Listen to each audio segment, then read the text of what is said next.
काफी देर से सोच रही गीता गहन चिंता में लीन थी। शाम के समय पास की ट्रैफिक व बच्चों का शोर शराबा भी उसे विचलित नहीं कर पा रही थी। उसके मन की हलचल बाहरी शोर से कहीं ज़्यादा तेज व कड़क थी। उसे समझ नहीं आ रहा था कि आखिर उससे गलती कहाँ हुई है। पति के होते हुए भी उसने बच्चों को अपने बलबूते बड़ा किया, उन्हें इस काबिल बनाया कि वे खुले आकाश में उड़ान भर सकें। पर बच्चों में वक्त के साथ साथ इतना बड़ा बदलाव आ जाएगा, यह वह नहीं जानती थी। बेटा तो बेटा, बेटी गौरी भी उसके लिए इतना गलत सोचती है। वह चिंताशील थी कि कमी आखिर कहाँ थी, उसकी परवरिश में या उसके खून में जो बच्चों के पिता की देन थी। अब वह क्या करे, कहाँ जाए। दिल्ली में अकेली रह रही गीता को उसका खाली घर काट खाने को दौड़ता था। बेटा विनीत एक विदेशी लड़की से शादी करके हमेशा के लिए विदेश में बस चुका था। अभी हफ्ते भर पहले मुंबई में रह रहे बेटी दामाद के पास वह यह सोचकर आई थी कि कुछ ही दिनों के लिए सही उसका अकेलापन तो दूर होगा, फिर उसकी प्रेग्नेंट बेटी को भी थोड़ा सहारा मिल जाएगा। लेकिन पिछली रात 12 बजे प्यास से गला सूखने पर जब वह पानी पीने को उठी तो बेटी और दामाद के कमरे से धीमे स्वर में आ रही आवाज़ ने उसे ठिठकने पर मजबूर कर दिया, क्योंकि बातचीत का मुद्दा वही थे। यार, तुम्हारी मम्मी यहाँ से कब जाएंगी? इतने बड़े शहर में अपना खर्चा ही चलाना मुश्किल है, ऊपर से इनका खाना और रहना। दामाद का झल्लाहट भरा स्वर उसे सुनाई दे रहा था। तुम्हें क्या लगता है मैं इस बात को नहीं समझती? पर मैंने भी पूरा हिसाब लगा लिया है। जब से मम्मी आई हैं, खाने वाली की छुट्टी कर दी है। यह बोल कर कि माँ, मुझे तुम्हारे हाथ का खाना खाने का मन होता है। क्योंकि मम्मी नर्स भी है तो बच्चा होने तक और उसके बाद भी मेरी पूरी देखभाल मुफ्त में हो जाएगी। देखा जाए तो उनके खाने का खर्चा ही कितना है, 4 रोटी सुबह 4 रोटी शाम। और हमें यह भी नहीं भूलना चाहिए कि उनके पास दौलत की कमी नहीं है। अगर वे हमारे पास सुकून से रहेंगी तो आज नहीं तो कल उनकी सारी दौलत भी हमारी ही होगी। भाई तो वैसे भी इंडिया वापस नहीं आने वाला। कहती हुई बेटी की हंसी उसके कानों में पड़ी। उसे लगा वह चक्कर खाकर वहीं गिर पड़ेगी। जैसे तैसे अपने आप को संभाल कर वह कमरे तक आई थी। बेटी और दामाद की हकीकत से रूबरू हो उसका मन बड़ा आहत हुआ। दिल की बेचैनी और छटपटाहट थोड़ी कम हो, इसीलिए शाम होते ही घूमने के बहाने वह घर के पास बने पार्क में आ गई थी। पर यहाँ आकर भी उसकी बेचैनी बरकरार थी। निगाहें सामने थी पर मन में वही उहापोह थी। तभी सामने से कुछ दूरी पर लगभग उसी की उम्र के 3-4 व्यक्ति खड़े बातें करती नजर आए। वह आगे कुछ सोचती कि तभी उनमें से एक व्यक्ति उसकी ओर बढ़ता दिखाई पड़ा। वह घबरा गई कि क्या करें। अजनबी शहर में अजनबियों की ये जमात, इतनी उम्र की होने के बावजूद उसके मन में यह घबराहट कैसी? अरे, वह कोई लड़की थोड़ी ही है जो कोई उसे छेड़ने चला आएगा। शायद कुछ पूछने आ रहा हो। उसने अपने आप को तसल्ली दी। हे गीतू, तुम यहाँ कैसे? अचकचा सी गई वह यह चिर परिचित आवाज़ सुनकर। कौन गीतू? माफ़ कीजिएगा, मैं गीता पास ही के अपार्टमेंट में रहती हूँ। हड़बड़ाहट में गीता अपने बचपन के नाम को भूल गई। आवाज़ को पहचानने की भी उसकी भरसक कोशिश नाकाम ही रही। हाँ, आदरणीय गीता जी, मैं आपकी ही बात कर रहा हूँ। I am Mukesh from Indore. Indore शब्द सुनते ही उसकी खोई याददाश्त लौट आई।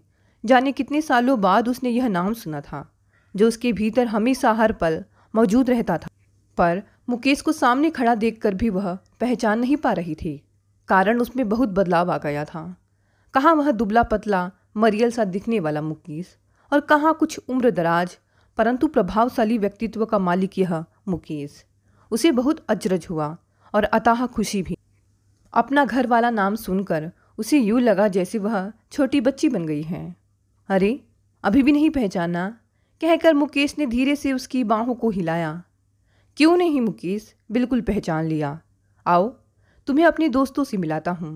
कहकर मुकेश उसे अपने दोस्तों के पास ले गया। दोस्तों से परिचय होने के बाद गीता ने कहा, अब मुझे घर चलना चाहिए मुकेश, बहुत देर हो चुकी है। ठीक है, अभी तो हम ठीक से बात भी नहीं कर पाए, परंतु कल शाम 4 बजे इसी बेंच पर मिलना। पुरानी यादें ताज़ा करेंगे और एक दूसरे के बारे में ढेर सारी बातें। आओगी ना गीतू? मुकेश ने खुशी से चहकते हुए कहा। बिल्कुल, पर अभी चलती हूँ। घर लौटते वक्त अंधेरा होने लगा था, पर उसका मन खुशी से सरूबार था। उसके थके हुए पैरों को जैसे गति मिल गई थी। उम्र की लाचारी, शरीर की थकान, सभी कुछ गायब हो चुका था। इतने समय बाद इस अजनबी शहर में मुकेश का मिलना उसे किसी अजूबे से कम नहीं लग रहा था। घर पहुंचकर उसने खाना खाया, रोज की तरह अपने काम निपटाए और बिस्तर पर लेट गई। खुशी के अतिरेक से उसकी आंखों की नींद गायब हो चुकी थी। उसके जीवन की किताब का हर पन्ना उसके सामने एक एक कर खुलता जा रहा था, जिसमें वह स्पष्ट देख पा रही थी अपने दोस्त को और उसके साथ बिताए उन मधुर पलों को जिन्हें वह खुलकर जिया करती थी। बचपन का वह समय जिसमें उनका हंसना, रोना, लड़ना, झगड़ना, रूठना, मनाना सब मुकेश के साथ ही होता था। गुस्से व लड़ाई के दौरान तो वह मुकेश को उठाकर पटक भी देती थी। दरअसल वह शरीर से मजबूत थी और मुकेश दुबला पतला। फिर भी उसके लिए मुकेश अपने दोस्तों तक से भिड़ जाया करता था। कबड्डी, गिल्ली डंडा, खो खो, छुपा छिपी जैसे कई खेल खेलते वे कब स्कूल से कॉलेज में आ गए पता ही नहीं चला था। पर मुकेश ने इंजीनियरिंग फील्ड चुनी थी और उसने मेडिकल फील्ड का चुनाव किया था। उसके बाद मुकेश उच्च शिक्षा के लिए विदेश चला गया और इसी बीच उसके भैया भाभी ने उसकी शादी दिल्ली में रह रहे एक व्यवसायी राजेश से कर दी थी। शादी के बाद से उसका इंदौर आना बहुत कम हो गया था। इधर ससुराल में उसके पति राजेश माता पिता की इकलौती संतान और एक मनमोजी तथा हठी इंसान थे, जिनके दिन से ज़्यादा रातें रंगीन हुआ करती थी। शराब और शबाब के शौकीन राजेश ने उससे शादी भी सिर्फ माँ बाप के कहने से ही की थी। उन्होंने कभी उसे पत्नी का दर्जा नहीं दिया। वह उनके लिए एक भोग की वस्तु मात्र थी। उनके लिए पत्नी की हैसियत पैरों की जूती से बढ़कर नहीं थी। लेकिन गीता के सास ससुर बहुत अच्छे थे। उन्होंने उसे बहुत प्यार व अपनापन दिया। सास तो स्वयं ही उसे पसंद करके लाई थी, लिहाजा वे गीता पर बहुत स्नेह रखती थी। उनसे गीता का अकेलापन व उदासी छिपी नहीं थी। उन्होंने उसे हौसला देकर अपनी पढ़ाई जारी रखने को कहा, जो कि शादी के चलते अधूरी ही छूट गई थी। गीता ने कॉलेज जाना शुरू कर दिया। हालांकि राजेश को उसका घर से बाहर निकलना बिल्कुल पसंद नहीं था, परंतु अपनी माँ के सामने राजेश की एक ना चली। गीता के जीवन में इससे बहुत बड़ा बदलाव आया। उसने नर्सिंग की ट्रेनिंग पूरी करी। पढ़ाई पूरी होने से उसका आत्मविश्वास भी बढ़ गया था, पर राजेश के लिए गीता आज भी अस्तित्वहीन थी। गीता का मन भावनात्मक प्रेम को तरसता रहता। वह अपने दिल की सारी बातें राजेश से शेयर करना चाहती थी, परंतु अपने बिजनेस और उसे बचे वक्त में अपनी रंगीन जिंदगी जीते राजेश को कभी गीता की इस घुटन का एहसास तक नहीं हुआ। इस बेरंग जिंदगी को जीते जीते गीता 2 प्यारे बच्चों की माँ बन चुकी थी। बेटे विनीत व बेटी गौरी के आने से उसके जीवन को एक दिशा मिल चुकी थी, पर राजेश की जिंदगी अभी भी पुराने ढर्रे पर थी। गीता के बच्चों में व्यस्त रहने से और आज़ादी मिल गई थी। हाँ, गीता की जिंदगी ने ज़रूर रफ्तार पकड़ ली थी कि तभी हृदयघात से ससुर की मौत होने से गीता पर मानो पहाड़ टूट पड़ा। आर्थिक रूप से गीता उन्हीं पर निर्भर थी। राजेश को घर गृहस्थी में पहले ही कोई विशेष रुचि नहीं थी। पिता के जाते ही वह अपने आप को मालिक समझने लगा। दिनों दिन अयास होता जा रहा राजेश कई कई दिनों तक घर की सूद नहीं लेता था। गीता बच्चों की परवरिश व पढ़ाई लिखाई के लिए भी आर्थिक रूप से बहुत परेशान रहने लगी थी। यह देखकर उसकी सास ने बच्चों व उसके भविष्य को ध्यान में रखते हुए अपनी आधी जायदाद गीता के नाम करने का निर्णय लिया। यह पता लगते ही राजेश ने घर आकर गीता को आड़े हाथों लिया, परंतु उसकी माँ ने गीता का पक्ष लेते हुए उसे लताड़ लगाई। लेकिन वह जाते जाते भी गीता को देख लेने की धमकी दे गया। गीता का मन बहुत आहत हुआ। जिस रिश्ते को उसने हमेशा ईमानदारी से निभाने की कोशिश की, आज वह पूरी तरह दरक गया। उसका मन चाहा कि वह अपनी चुप्पी तोड़कर जायदाद के पेपर राजेश की मुंह पर मार उसे यह समझा दी कि वह दौलत की भूखी नहीं है, लेकिन अपने बच्चों के भविष्य को ध्यान में रखते हुए उसने चुप्पी साध ली। समय की रफ्तार के साथ एक बार फिर गीता के कदम चल पड़े। बच्चों की परवरिश व बुजुर्ग सास की देखभाल में व्यस्त गीता अपने आप को जैसे भूल ही चुकी थी। अपने दर्द व तकलीफ़ों के बारे में सोचने का ना ही उसके पास वक्त था और ना ही ताकत। समय कैसे गुजर जाता था गीता को पता ही नहीं चलता था। उसके बच्चे अब कुछ समझदार हो चले थे। ऐसे में एक रात गीता की सास की तबीयत अचानक ही बहुत बिगड़ गई। उसके फैमिली डॉक्टर भी आउट ऑफ स्टेशन थे। कोई दूसरी मदद ना होने से उसने मजबूरी में राजेश को फ़ोन लगाया। माँ ने जब तुम्हें जायदाद दी है तो अब उनकी जिम्मेदारी भी तुम ही निभाओ। मैं तो वैसे भी नालायक औलाद हूँ उनकी। दो टुक बात कहकर राजेश ने फ़ोन काट दिया। हैरान परेशान गीता ने फिर भी हिम्मत न हारते हुए अपनी सांस का इलाज अपनी काबिलियत के बल पर किया। उसने उन्हें न सिर्फ बचाया बल्कि स्वस्थ होने तक सही देखभाल की। इतने कठिन समय में उसका धैर्य और कार्यकुशलता देखकर डॉक्टर, जो कि उनके फैमिली डॉक्टर थे, ने उसे अपने अस्पताल में सर्विस का ऑफ़र दिया। गीता बड़े ही असमंजस में पड़ गई, क्योंकि अभी उसके बड़े होते बच्चों को उसकी ज़रूरत कहीं ज़्यादा थी। पर सास की यह समझाने पर कि बच्चों की देखभाल में वह उसकी थोड़ी सहायता कर दिया करेंगी, वह मान गई। उसके जॉब करने की दूसरी वजह निस्संदेह पैसा भी था, जिसकी गीता को अभी बहुत ज़रूरत थी। अब गीता का ज़्यादातर वक्त अस्पताल में ही बीतने लगा। घर पर सास ने भी बच्चों को बड़ी जिम्मेदारी से संभाल रखा था। जल्दी ही मेहनत और योग्यता के बल पर वह आगे बढ़ गई। अब उसे अच्छी तनख्वाह मिलने लगी थी, पर बीच बीच में राजेश का उसे घर आकर फटकारना जारी रहा। इसी के चलते अपनी सास के बहुत समझाने पर उसने तलाक के लिए आवेदन कर लिया। राजेश के बारे में सभी भली भांति जानते थे, सो उसे सास व अन्य सभी के सहयोग से जल्द ही तलाक मिल गया। कुछ साल बीतते बीतते उसकी सास भी चल बसी, पर उन्होंने जाने से पहले उसे बहुत आत्मनिर्भर बना दिया था। उनकी कमी तो उसे खलती थी, लेकिन अब उसके व्यक्तित्व में निखार आ गया था। अपने बेटे को उच्च शिक्षा के लिए उसने विदेश भेजा तथा बेटी का उसके मनचाहे क्षेत्र में दाखिला करवा दिया। अब राजेश का उससे सामना ना के बराबर ही होता था, पर समय की करवट अभी उसकी कुछ और इम्तिहान लेने को आतुर थी। कुछ ही वर्षों में उसके सारे त्याग व तपस्या को भुलाते हुए विनीत ने विदेश में ही शादी कर वहाँ की नागरिकता ग्रहण कर ली। इतने वर्षों में वह इंडिया भी बस 2 बार ही आया था। गीता को बहुत मानसिक आघात पहुँचा, पर वह कर भी क्या सकती थी।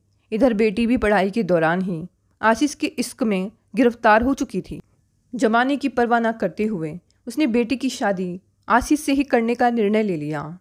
मुंह पर प्यार से माँ माँ करने वाला दामाद बेगरत होगा, यह उसने अपने सपने में भी नहीं सोचा था। परंतु जब अपना सिक्का ही खोटा हो तो किसे दोष देना। अभी कुछ वक्त पहले ही उसने यह फ्लैट खरीदने के लिए 20 लाख रुपयों से दामाद की मदद की थी, परंतु वह तो सोचते सोचते उसकी आंखों में पानी आ गया। आजकल रिश्ते वाकई मतलब के हो गए हैं। सबकी छोड़ो, पर अपनी बेटी भी, उसका तो सब कुछ तो बच्चों का ही था, फिर भी उनका मन इतना मैला क्यों है। उसकी आंखों से आंसू निकलकर उसके गालों पर ढुलकते चले गए। क्या बताएगी कल वह मुकेश को अपने अतीत के बारे में? क्या यही कि अपने अतीत में उसने हर रिश्ते से सिर्फ धोखा खाया है। इससे अच्छा तो यह है कि वह कल मुकेश से मिलने ही ना जाए। इतने बड़े शहर में मुकेश उसे कभी ढूंढ भी नहीं पाएगा, लेकिन बचपन के दोस्त से मिलने का वह मोह वह छोड़ नहीं पा रही थी, क्योंकि यहाँ इस स्थिति में इत्तेफाक से मुकेश का मिल जाना उसे बहुत सुकून दे रहा था। मुकेश उसके मन के रेगिस्तान में एक ठंडी हवा का झोंका बनकर आया था। इस उम्र में ये बातें वह सोच कैसे सकती है? क्या उसकी उम्र में इस तरह की सोच शोभा देती है? ऐसे तमाम प्रश्नों में उसका दिमाग उलझ कर रह गया था। वह अच्छी तरह जानती थी कि यह कोई वासना जनित प्रेम नहीं, बल्कि किसी अपनेपन के एहसास से जुड़ा मात्र एक सद्भाव ही है, जो अपना दुख दर्द एक सच्चे साथी के साथ बांटने को आतुर हो रहा है। वह साथी जो उसे भली भांति समझता था और जिस पर वह आंख मूंद कर भरोसा कर सकती थी। यही सब सोचते सोचते न जाने कब उसकी आंख लग गई। सुबह 7 बजे से ही बेटी ने माँ माँ कहकर उसे आवाज़ लगानी शुरू कर दी। सही भी है, वह एक नौकरानी ही तो थी इस घर में, वह भी बिना वेतन के। फिर भी वह मुस्कुरा कर उठी। उसका मन कुछ हल्का हो चुका था। उसे देख बेटी ने मुस्कुराते हुए कहा, क्यों माँ, कितनी देर तक सोती हो?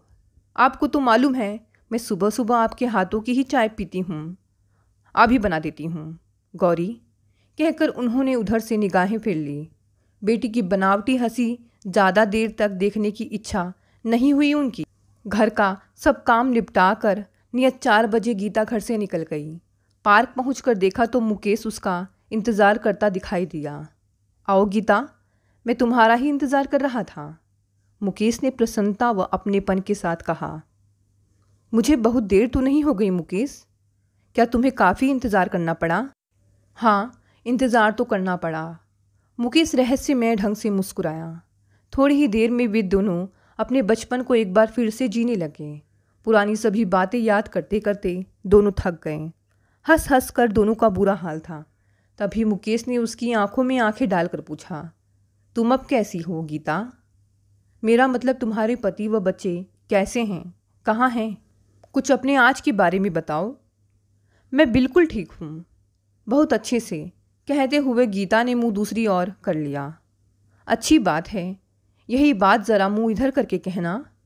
मुकेश अब असली मुद्दे पर आ चुका था। बचपन से तुम्हारी आंखों की भाषा समझता हूँ। तुम मुझसे छिपा नहीं सकती अपनी बेचैनी व छटपटाहट। कुछ तो तुम्हारे भीतर चल रहा है, मैंने कल ही नोट कर लिया था, जब तुमने हमें देखकर भी नहीं देखा। तुम्हारा किसी ख्याल में खोया रहना यह साफ दर्शा रहा था कि तुम कुछ परेशान हो। तुम पर मेरी नज़रें जैसी ही पड़ी, मैं तुम्हें पहचान गया था।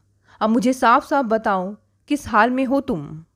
अपने बारे में पूरा सच, और हाँ, यह जानने का मुझे पूरा हक भी है। मुकेश, कहती हुई गीता फूट फूट कर रोने लगी। उसके सब्र का बांध टूट गया। अपनी शादी से लेकर पति की बेवफाई, अपनी घुटन, सास ससुर, अपने बच्चों व उनकी परवरिश के बारे में पूरा एक कहानी की तरह उसे सुना डाला। ओह, तुम जिंदगी भर इतना झेलती रही, एक बार तो अपने भैया भाभी को यह बताया होता। क्या बताती मुकेश, मेरा सुख ही तो उनकी ज़िंदगी का एकमात्र लक्ष्य था। उनके मुताबिक तो मैं बहुत बड़े परिवार में खुशियाँ भरी ज़िंदगी गुजार रही थी। उन्हें सच्चाई बताकर कैसे दुखी करती।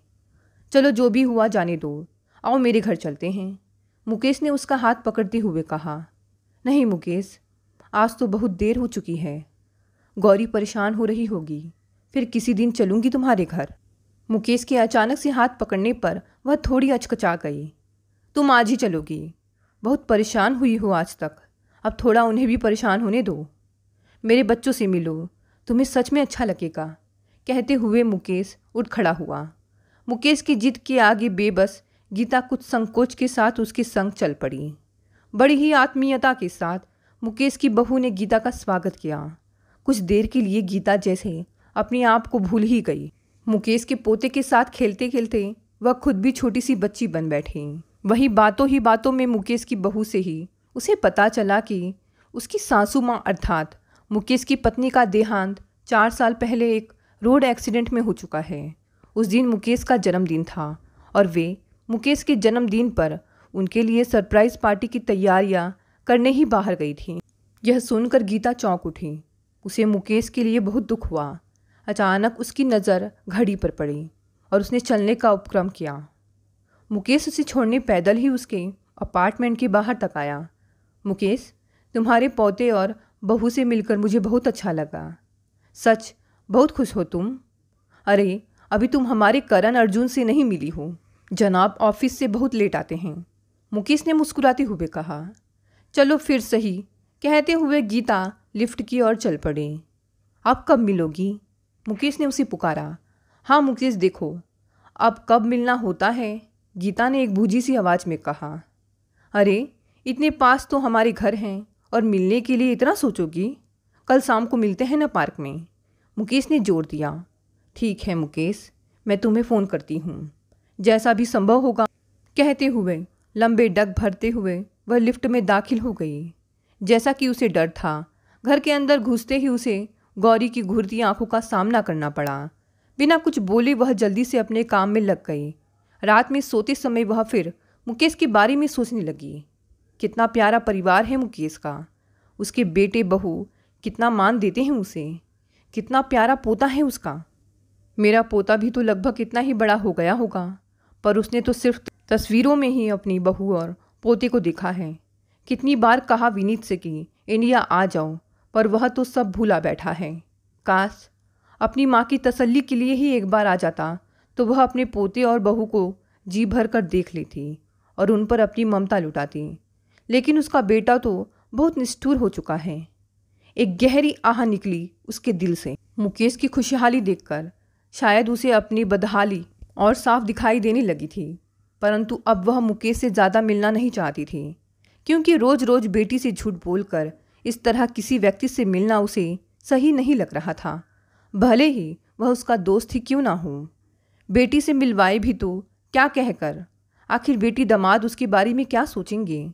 वैसे भी उसे पता था कि स्वार्थ व लालच में अंधे हो चुके उसके बच्चों को उससे जुड़े किसी भी संबंध में खोट ही नजर आएगी। पर मुकेश को मना कैसे करे समझ नहीं आ रहा था, क्योंकि उसका दिल तो बच्चों जैसा साफ था। गीता अजीब सी उधेड़ बुन में फंस चुकी थी। सुबह उठकर वह फिर रोजमर्रा के काम में लग गई। 11 बजे मोबाइल बजा। देखा तो मुकेश का नंबर था। अच्छा हुआ साइलेंट पर था, नहीं तो बेटी के सवाल शुरू हो जाते। उसने मुकेश का फ़ोन नहीं उठाया। इस कस्मकस में पूरा दिन व्यतीत हो गया। शाम को बेटी दामाद को चाय नाश्ता देकर खुद भी चाय पीने बैठी ही थी कि दरवाजे पर हुई दस्तक से उसका मन घबरा उठा। आखिर वही हुआ जिसका डर था। मुकेश को दरवाजे पर खड़े देखकर उसका हलक सूख गया।